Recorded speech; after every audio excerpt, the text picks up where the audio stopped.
Assalamualaikum warahmatullahi wabarakatuh. Kami dari kelompok 1 akan mempresentasikan materi kami yang berjudul File Input Output. Anggota kelompok 1 yaitu saya Putra Baruta, Wahyu Aska Kurnia, Ahmad Hussein Akbar, dan Hisyam Abdul. Di slide pertama itu ada pengertian dari file input output.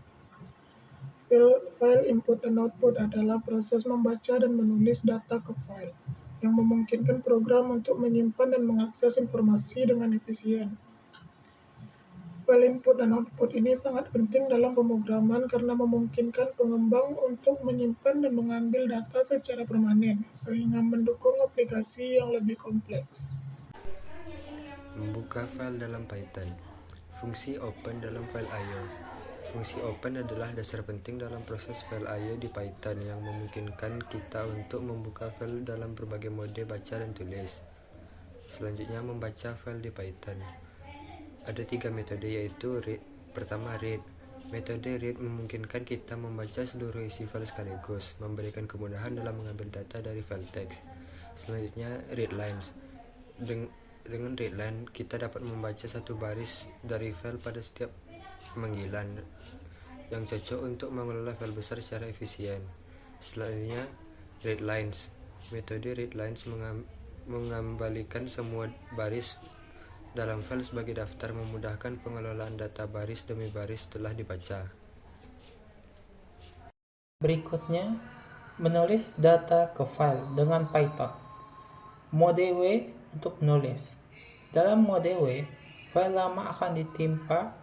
Penting untuk memahami efek ini agar tidak kehilangan data berharga secara tidak sengaja.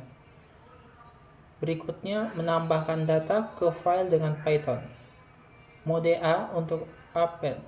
Mode A memungkinkan penambahan data tanpa menghapus isi file sebelumnya. Penting untuk menyimpan riwayat atau log data. Adapun untuk tips dan best practice, yaitu pertama ialah tutup file. Tutup file ini selalu gunakan with statement saat membuka file untuk memastikan file ditutup secara otomatis setelah selesai digunakan dan mencegah kebocoran memori. Kedua, pilih mode. Pastikan untuk memilih mode yang tepat RWA saat membuka file agar dapat melakukan operasi yang diinginkan tanpa kehilangan data. Yang terakhir, tangani error. Gunakan blok try except untuk menangani error yang mungkin muncul saat melakukan file I/O sehingga aplikasi dapat berjalan lebih stabil dan aman. Sekian dari presentasi kami. Terima kasih atas perhatiannya. Saya Hisyam Abdul. Assalamualaikum warahmatullahi wabarakatuh.